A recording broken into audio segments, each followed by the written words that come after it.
Esta é a história do dia. A ambição de Vladimir Putin vai além da Ucrânia?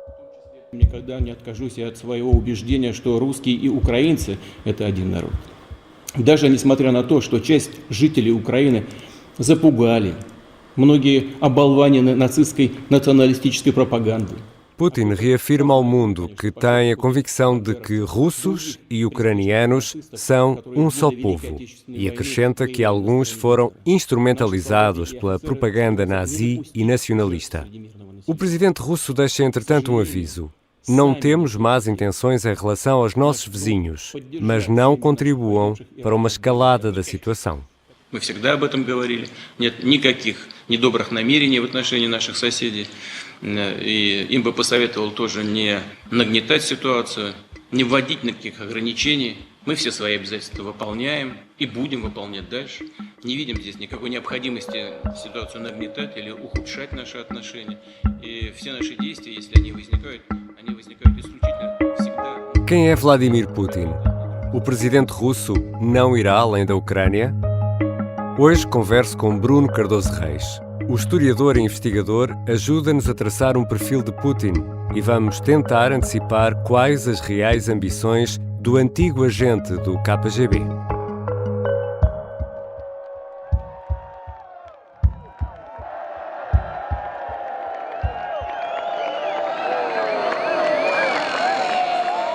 Bem-vindo, Bruno Cardoso Reis. Obrigado. Bruno, podemos dizer que este Vladimir Putin que hoje conhecemos nasceu a 9 de novembro de 1989. Ständige Ausreisen können über alle Grenzübergangsstellen der DDR zur BRD bzw. zu Berlin-West erfolgen. Sim, ou seja, a queda do muro, não é? Acho que é o grande evento, o grande trauma histórico que explica, por um lado, muitas das oportunidades, também ironicamente, que se abriram a Putin, numa Rússia que politicamente se torna mais democrática, mas também muitas das frustrações às quais ele está, se calhar, a tentar responder hoje. Já lá vamos aos anos 90. Primeiro vamos recuar ainda mais. Vamos ao tenebroso cerco de Leningrado, que durou sensivelmente 2 anos e meio, terá sido causa direta ou indireta da morte de 1 milhão de pessoas em plena Segunda Guerra, quando Hitler tentou invadir a União Soviética. O irmão de Putin é uma dessas vítimas em São Petersburgo, a majestosa capital de Pedro o Grande, por essa altura rebatizada com o nome de Leningrado, e foi palco de uma das mais terríveis batalhas da história que conhecemos, não é, Bruno? Sim, nós temos aqui a perspectiva de um cerco e de, digamos, uma batalha urbana para ocupar Kiev, mas no fundo, na própria história familiar de Putin há uma história um pouco semelhante, embora numa escala que é a da Segunda Guerra Mundial. Mas realmente, para quem visitou São Petersburgo, como foi o meu caso, continua a ser uma memória de facto marcante na história da cidade, e para alguém que tem a história familiar de Putin, no fundo, ele de facto é um filho do pós-guerra, mas está marcado em termos da família, por exemplo, por esta ideia de que há um irmão mais velho que ele nunca conhece porque morre durante o cerco. Obviamente isso é um evento central na vida dele, e eu acho que também ajuda a explicar um bocadinho esta mentalidade que os russos são diferentes dos ocidentais. Os russos conseguem aguentar sanções, conseguem aguentar coisas muito piores do que sanções, muito mais do que os países ocidentais. Ou seja, Putin nasce em 52, já depois do horror da guerra, em São Petersburgo, palco desta terrível batalha. Os pais conseguem sobreviver a este tenebroso cerco. Exatamente. E, portanto, no fundo, o Putin vai ser um baby boomer, digamos, à soviética, não é? Portanto, é desta geração do pós-guerra, mas nós sabemos que muitas vezes os filhos ou os netos dos veteranos de guerra ou dos veteranos de uma guerra são muito marcados nas suas memórias, não é? Não viveram essa guerra diretamente. Trazem com eles essa mágoa, não é? Essa herança, digamos, familiar, exatamente. Damos novo salto até 89. Putin estava em Dresden, na Alemanha do Leste, quando o muro caiu. E era do KGB, era também da Stasi, ou estamos aqui a falar de duas coisas diferentes? A Stasi era a polícia, digamos, política secreta da República Comunista Alemã, não é? Da República Democrática Alemã, como era oficialmente conhecida. O Putin era aqui um agente do KGB em ligação estreita com essa polícia, Enfim, nós não sabemos exatamente o que é que ele fez. Há quem tenda a desvalorizar, há quem diga, bem, isso em si mesmo provavelmente é uma capa, e que até diga que uma das funções que tinha era, no fundo, recrutar agentes infiltrados na Alemanha Ocidental, e também, eventualmente, até gerir aquele famoso Baader-Meinhof, portanto, aquele grupo terrorista, digamos, de esquerda radical. Isso talvez também ajude a explicar, em todo caso, este passado como agente dos serviços de informações, uma certa mentalidade de Putin, que vê sempre tudo em função desta ideia da subversão do adversário, da guerra secreta, portanto, que as potências ocidentais estão sempre a infiltrar agentes, portanto, as ONGs russas são todas elas instrumentos dos países ocidentais. Acho que isso explica também muito da atitude, da visão do mundo que tem Putin. E quando regressa à União Soviética, quando é que se dá o regresso? Bem, ele regressa no início dos anos 90. Good evening. President Gorbachev showed himself to the world today and said he stands by the Communist Party that failed to support him during the coup.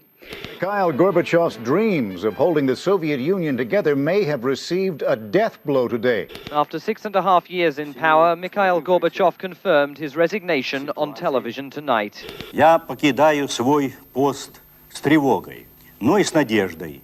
Portanto, já, no fundo, para assistir à própria queda da União Soviética. Ele sai do KGB precisamente em 91, como tenente-coronel, mas entra logo na política. Ele tinha sido aluno de um professor na Universidade de São Petersburgo, que se vai tornar uma das figuras mais importantes da nova política russa, vamos dizer assim, pós-soviética, o Anatoly Sobchak, que vai ser presidente da Câmara de São Petersburgo e vai recrutá-lo, digamos, para a sua administração nesse contexto, portanto, na primeira metade dos anos 90. E como é que surge depois ao lado de Boris Yeltsin? Bem, na Rússia dos anos 90 ainda havia a possibilidade de perder eleições e, portanto, o Sobchak vai perder as eleições em 96 e vai para Moscou para trabalhar com o Yeltsin, de quem ele era também um conselheiro influente, e leva este seu protegido, Putin, com ele.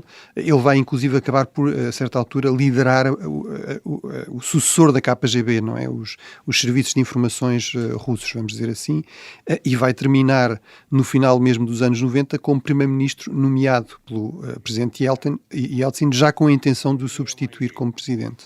O que acaba por acontecer, não é? Exatamente, portanto é uma espécie de surpresa de ano novo.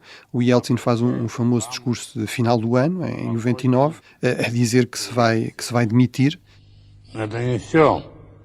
Сегодня я в последний раз обращаюсь к вам как президент России. Ele, de facto, tinha muitos problemas de saúde, além, eventualmente, de outros problemas, não é? Que nós conhecemos, de alcoolismo, se calhar, mas de qualquer forma, ele vai se afastar e vai, no fundo, escolher o seu sucessor. Obviamente, depois vai haver uma eleição, passado poucos meses, mas Putin parte logo com a vantagem de ser o presidente em exercício. E, portanto, é assim que começa a sua carreira como no fundo, líder da Rússia, em 2000. Дорогие россияне, дорогие соотечественники, сегодня на меня возложена обязанность главы государства. E assume a liderança da Rússia nessa passagem de ano, de 99 para 2000, numa altura em que o país está numa crise económica profunda. A União Soviética tinha ruído e com ele todo o império, criminalidade em alta, orgulho russo muito ferido, e ele assume esse papel do homem que vai arrumar a casa. Como é que ele faz isso? Sim, no fundo a grande agenda dele e enfim, toda uma série de intelectuais, aliás muitos deles de São Petersburgo, no fundo é esta agenda da reconstrução do Estado, não é? A Rússia precisa de um Estado forte, quando não tem um Estado forte cai-se na anarquia, no caos, na pobreza, etc.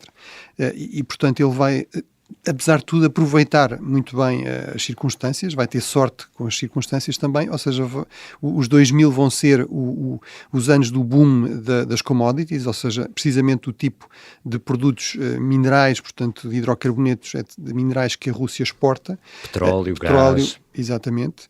E, portanto, o Putin vai conseguir, no fundo, presidir a um período de enorme crescimento da economia. O nível de vida multiplica-se por 4 durante a sua sua primeira década no poder, vai conseguir reduzir muito substancialmente as dívidas da Rússia, que tinham sido sempre um instrumento de pressão grande dos países ocidentais durante os anos 90, para conseguir cedências em coisas como, por exemplo, a Ucrânia ou o alargamento da NATO. Portanto, entre 2005 e 2007, ele basicamente paga todas as dívidas que tem significativas ao exterior, ao FMI, etc. Portanto, essa vai ser a primeira base e a primeira prioridade, no fundo, uma prioridade interna de reconstrução do Estado e de reconstrução da economia. Estamos em 2022, ora Putin chega ao poder em 2020, nessa passagem de ano, assume a liderança do país. Como é que constitucionalmente isto é possível? Ele, no fundo, vai trocar, portanto, cumpridos 2 mandatos, que era o limite máximo, como é também na nossa Constituição. Ele, no fundo, vai combinar com o seu braço direito, com o primeiro-ministro de então, Medvedev, para, no fundo, trocarem de lugares. Portanto, ele deixa de ser presidente, passa a ser primeiro-ministro, o Medvedev passa a ser presidente, formalmente, mas, na verdade, digamos, o controlo do poder continua a estar em Putin, e depois, terminados, digamos, esse período de impedimento, ele volta a candidatar-se. Entretanto, resolveu o problema alterando a própria Constituição. E pode ficar no poder agora até 2036?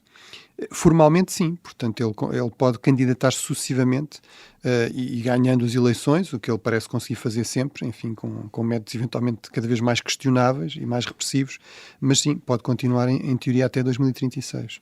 E como é que tem sido a relação de Vladimir Putin com o Ocidente? Ela foi mudando ao longo destes 20 anos, 22 anos já?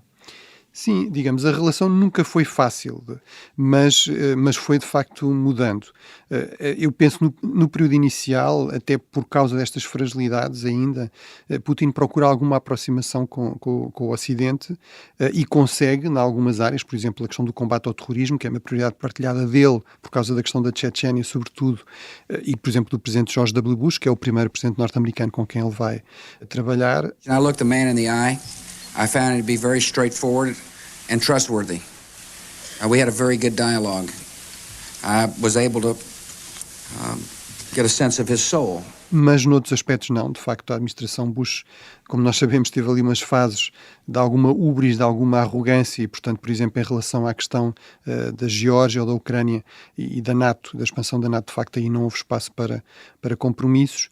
Depois, com os presidentes seguintes, Obama, com o próprio presidente Trump, mesmo com o presidente Biden neste ano, houve sempre esforços, do meu ponto de vista, no sentido de procurar aqui algum compromisso, alguma reconciliação, digamos assim, com a Rússia.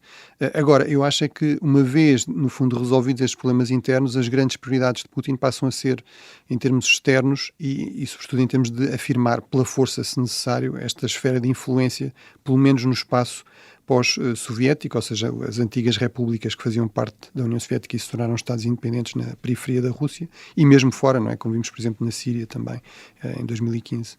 E dirias que o homem que começou a carreira no KGB ainda age segundo essa cartilha, ou seja, mantém-se vigilante, à espera, quando o oponente está no momento de fraqueza ou baixa a guarda, ele aí ataca sem hipótese?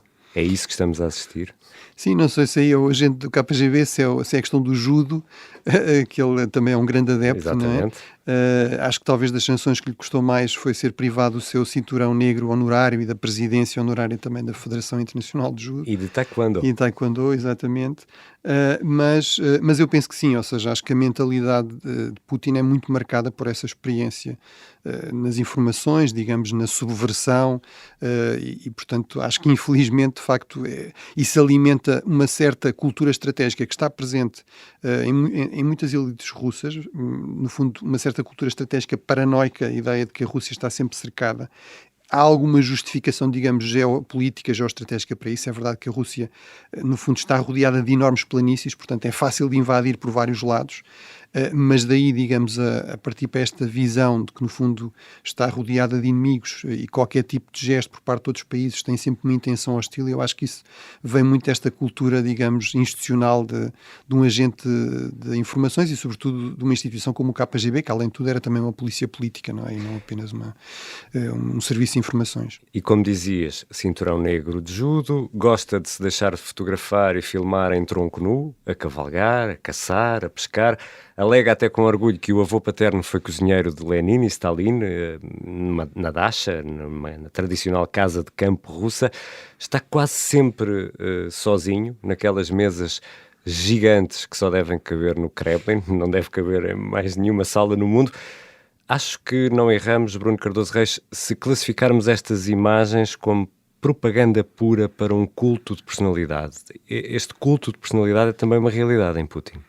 Sim, eu acho que aí há muito também esta ideia de que, no fundo, na Rússia ou temos autocracia ou temos anarquia, não é? E, portanto, ou temos o poder muito concentrado num homem forte, e, portanto, todas estas imagens alimentam esta ideia, não é? Um homem forte, ou, de facto, temos o caos, temos a pobreza, temos, enfim, períodos do próprio Estado russo a desfazer-se, e, portanto, acho que isso corresponde, não sei, pode corresponder também, certamente, a traços de personalidade, mas também corresponde, certamente, a uma estratégia política e uma certa visão da história da Rússia, que exige esta ideia do homem forte a controlar o Kremlin. Прежде всего, следует признать, и об этом я уже говорил, что крушение Советского Союза было крупнейшей геополитической катастрофой века. Em 2005, num discurso, Putin diz que a queda da União Soviética foi o pior desastre geopolítico do século. Ora, Putin é um homem sozinho. Nos tempos soviéticos, o líder ainda tinha o Politburo. Agora, Putin está a mandar sozinho. Sim, há uma diferença grande realmente em relação ao período soviético, pelo menos ao período soviético pós-Stalin, ou seja, a partir dos anos 50, em que, de facto, o Partido Comunista Soviético, não é? No fundo, é uma instituição que tem peso, que funciona, e, portanto, mesmo que haja líderes, eles têm sempre instituições, sobretudo as instituições do partido, essa elite do Politburo, que exerce aqui algum contrapeso, algum freio, não é? E isso, em termos da gestão, digamos, por exemplo, de uma potência nuclear, era algo que nos dava, apesar de tudo, algumas garantias que agora não existem. Está tudo muito nas mãos de um homem só, inclusive o botão nuclear. E Putin, também o podemos afirmar com elevado grau de certeza, é implacável com opositores e adversários. Sim, uma colega russa, que, digamos, não vou aqui especificar mais, dizia há uns tempos que, de facto, para a oposição, para aqueles que queriam uma Rússia mais liberal, um dos dramas era não haver líderes credíveis da oposição que não estivessem ou mortos ou presos, não é? E aí temos o exemplo do Litvinenko, não é? Que foi assassinado mesmo vivendo no exílio em Londres. Подразделения по заданию высших должностных лиц страны убирать неугодных людей. Nestes 20 anos, Vladimir Putin já anexou vários territórios. Consegues, Bruno Cardoso Reis, elencá-los? Sim, no fundo, eu até nas minhas aulas de geopolítica costumo mostrar um mapa, digamos, do espaço pós-soviético com gradações da densidade de população de fala russa. E, de facto, depois é fácil apontar aqueles territórios periféricos nos quais o Putin tem procurado intervir. Portanto, no fundo, ou anexou ou tornou satélites espaços na Geórgia, não é? A Ossétia, a Abcásia, estes espaços na Ucrânia, portanto, em 2014, a Crimeia e depois estas repúblicas do chamado Donbass, não é? Do leste da Ucrânia. Uma das grandes perguntas que pairam nesta altura é: Putin vai ficar por aqui, vai ficar pela Ucrânia, ou há esse sonho latente de que falavas há pouco de reconstruir territorialmente a União Soviética, a grande mãe Rússia, essa ideia de império russo é o que está latente e Putin pode não ficar por aqui. O que é que achas, Bruno? Bem, eu em relação às repúblicas, digamos, por exemplo, da Ásia Central, talvez com exceção do Cazaquistão, que imagino que esteja bastante preocupado, porque realmente tem uma zona, digamos, de fronteira com a Rússia, com populações russas, de língua russa, etnicamente russas, bastante significativa. Enfim, os países bálticos, mas aí, obviamente, tem a proteção da NATO. Agora, onde eu acho que realmente esse objetivo é já explícito, é em relação à Bielorrússia e à Ucrânia. E corresponde, de facto, a uma agenda do nacionalismo russo, no sentido de dizer que a Bielorrússia, os bielorrussos, os ucranianos não existem realmente. Não é? Todo aquele ensaio que o Putin se deu ao trabalho de publicar no verão, provavelmente não terá sido ele a escrevê-lo, mas assinou e, portanto, é significativo ele assumir essa autoria. Basicamente é esta ideia. São todos russos, não é realmente um Estado ou uma nação que faça sentido. Народные республики Донбасса обратились к России с просьбой о помощи. Portanto, formalmente, até por causa de sensibilidades de vários países, por exemplo, importantes como a China, que agora se tornou ainda mais importante para a Rússia, formalmente até pode não anexar a Ucrânia ou a Bielorrússia, mas na prática, acho que isso já aconteceu na Bielorrússia, transformou-se num Estado satélite, e eu acho que é exatamente isso que ele quer fazer na Ucrânia.